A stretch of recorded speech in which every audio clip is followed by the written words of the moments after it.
Halo, ketemu lagi dengan Sejabut Channel. Kali ini kita akan mereview film mengenai Nias pada tahun 1922. Sutradara dari film ini tidak diketahui, negara produsennya masih Belanda. Perusahaan produsennya itu adalah perusahaan minyak bernama Nederlands Indische Aardoliestichting. Ini merupakan koleksi dari AI Film Museum Amsterdam.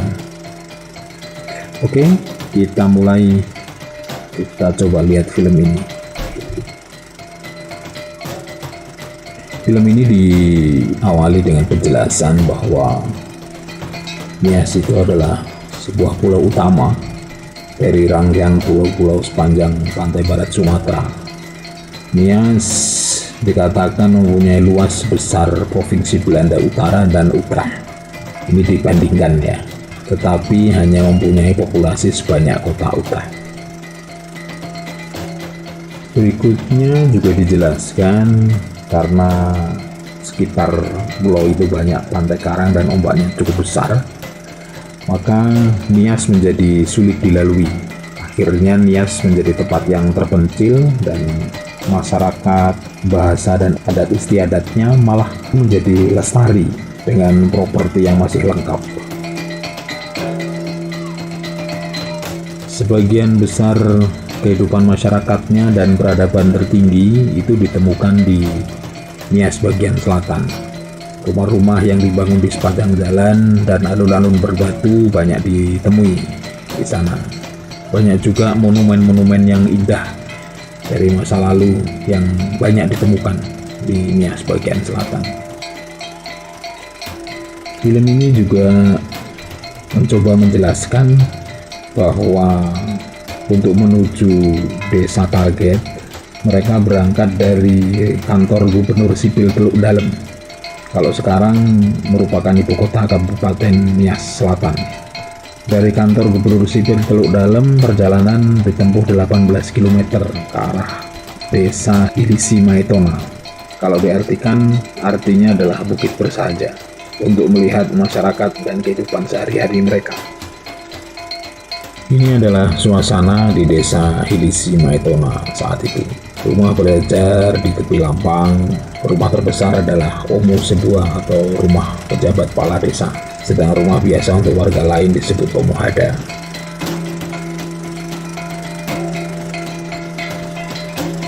Kepala negeri atau Tuhenori, kepala desa atau Salawa, prajurit dan warga lain terlihat berkumpul bersama.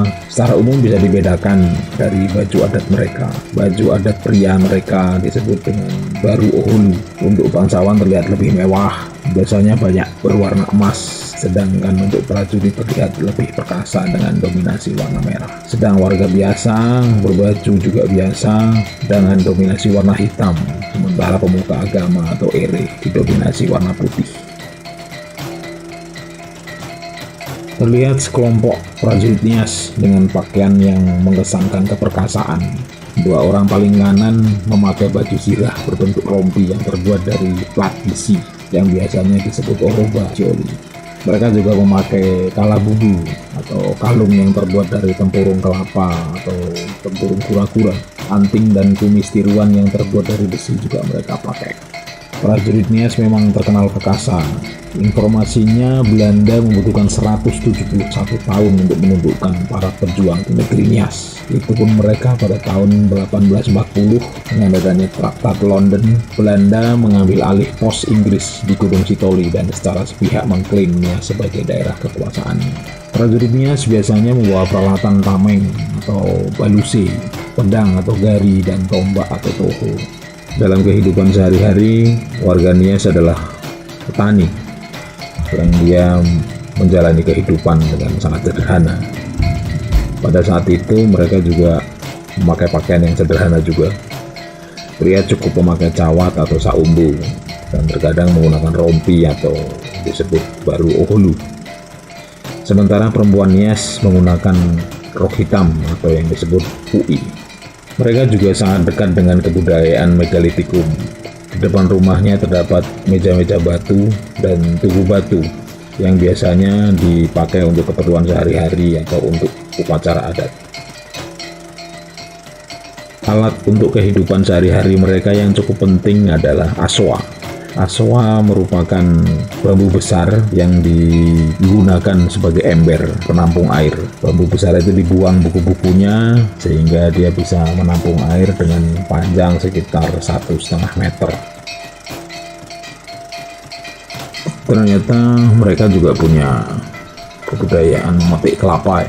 Laki-laki akan memetik kelapa untuk dijadikan sebagai bumbu atau bahan masakan yang nantinya akan dipergunakan untuk kebutuhan masakan sehari-hari atau untuk pesta.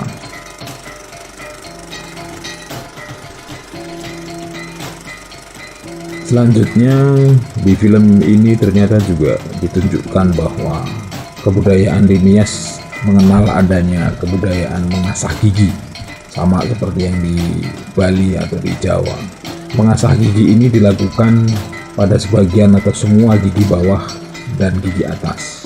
Hal ini memakan waktu bisa sampai 1 jam dan terkadang menyakitkan.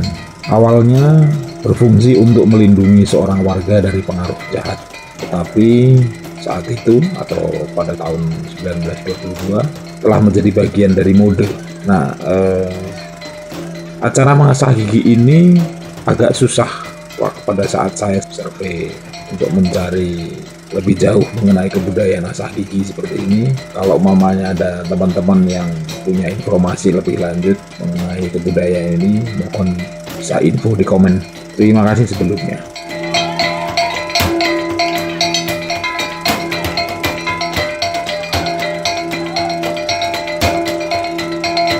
Kita akan melihat acara pemberian mahar dari mempelai pria kepada mempelai wanita. Ini adalah bagian dari upacara perkawinan di mana mas kawin harus diberikan kepada semua pihak yang mempunyai hubungan keluarga dengan mempelai wanita, terutama pihak ibunya atau pihak Tidak hanya memberikan mahar, tetapi mempelai pria juga harus mengadakan pesta untuk seluruh warga di desa.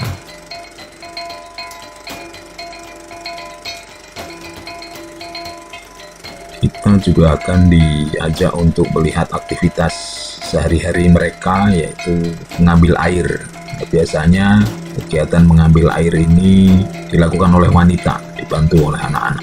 Bisa untuk keperluan pribadi, rumah tangga sendiri, atau untuk keperluan pesta.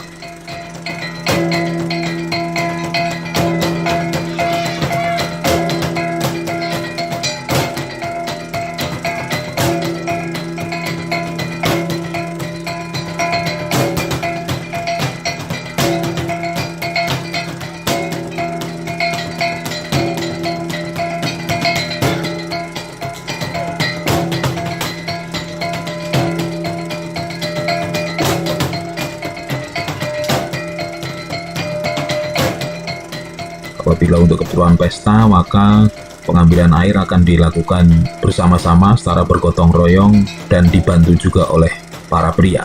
Bahkan untuk para pria di Nias pada tahun itu, tahun 1922, terlihat mereka juga ternyata mempunyai sisi feminin. Jadi kalau dikatakan bahwa pria Nias adalah prajurit yang tangguh, bahkan diinformasikan mereka juga mempunyai kebiasaan potong kepala atau mengayau, maka kita akan melihat bahwa ternyata mereka juga mempunyai sisi yang memperlihatkan kecintaan mereka terhadap keluarga, sehingga mereka mau untuk membantu menumbuk padi dan menampi menjadi beras. Luar biasa.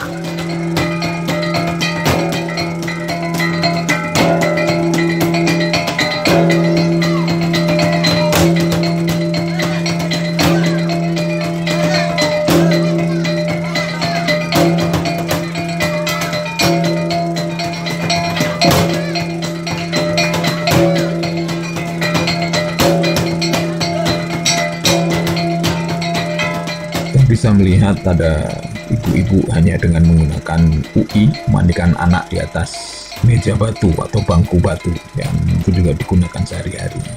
kita juga bisa melihat bagaimana dia menggunakan aswa untuk memandikan anak. Di latar belakang terlihat rumah panggung yang dibangun di atas tiang-tiang kayu. Tiang-tiang kayu tersebut dibuat dari tiang kayu nibung, sejenis palem yang hidup di rawa, dengan atap dari rumbia dan sambungan kerangkanya tidak menggunakan paku, sehingga membuatnya tahan dari goyangan gempa.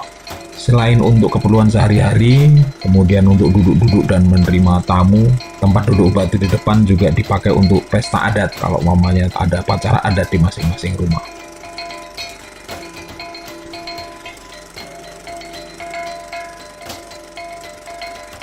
Jangan lupa untuk klik subscribe dan tanda lonceng agar kita bisa mengikuti video-video dari Secabut Channel berikutnya.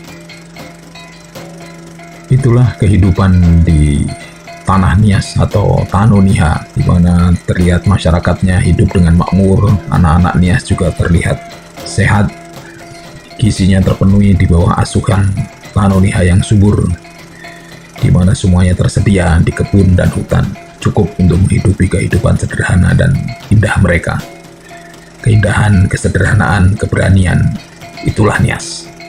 Oke, itulah akhir dari review film kali ini, dari film Nias bagian pertama. Sorry, tadi di depan lupa disebutkan bahwa ini adalah bagian pertama. Berikutnya nanti ada bagian kedua yang akan menceritakan mengenai kehidupan Nias dari sisi yang lain. Apabila ini dari kehidupan sehari-harinya, maka kita akan lihat kehidupan yang lebih keras yang akan ditunjukkan oleh prajurit-prajurit Nias yang perkasa. Oke, terima kasih. Sampai jumpa lagi.